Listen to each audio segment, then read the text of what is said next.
If you take away just one concept from this entire training, let it be the forum mindset. More than any particular tool or format, mindset is what sets the stage for genuine transformation. Vulnerability is non-negotiable in forum.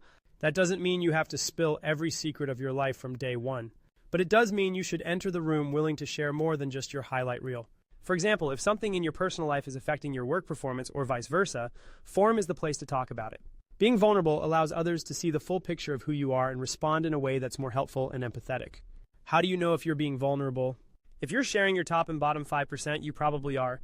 If what you share in forum is something you might mention to someone in an elevator, you're definitely not. Next, there's respectful listening. It's easy to wait impatiently for someone to finish speaking so you can jump in with your own thoughts. That habit can kill the depth of a forum conversation. In forum, the goal is to listen to understand, not to respond. You're looking for the deeper story, the underlying emotion, the hidden assumptions. This kind of listening not only fosters empathy, but also encourages members to share more honestly. No advice giving might sound bizarre. Isn't a peer group all about helping each other? Yes, but direct advice often comes from your own biases. Telling someone else you should do X imposes your worldview on their situation. Even statements like, have you considered X, could be advice giving, and you're sneaking advice into a question. Have you considered hiring an assistant to take on those hassles that seem to be bothering you? Have you considered firing the employee who keeps creating problems? Have you considered setting a stronger boundary with your spouse? All of these questions are actually advice in disguise and prohibited in forum. Here's a test. If you can add the words "you idiot" to the end of a question and the sentence still makes sense, you're probably advice giving. Instead of advice giving, forum uses experience sharing.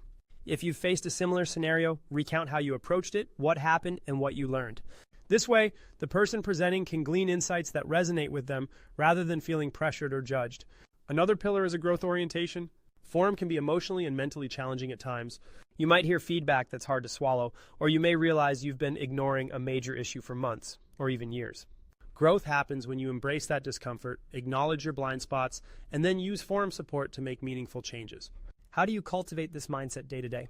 One approach is to check in with yourself before each meeting. Ask, am I ready to be honest?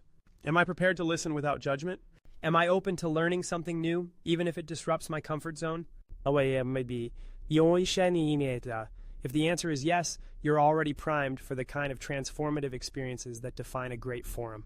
Remember, mindset is like the operating system behind everything else we do here. If you show up guarded, defensive, or intent on pushing your own agenda, you'll miss out on the unique value forum can offer. Commit to vulnerability, respectful listening, and growth, and you'll see how quickly these principles begin to shape your forum journey and your life outside it.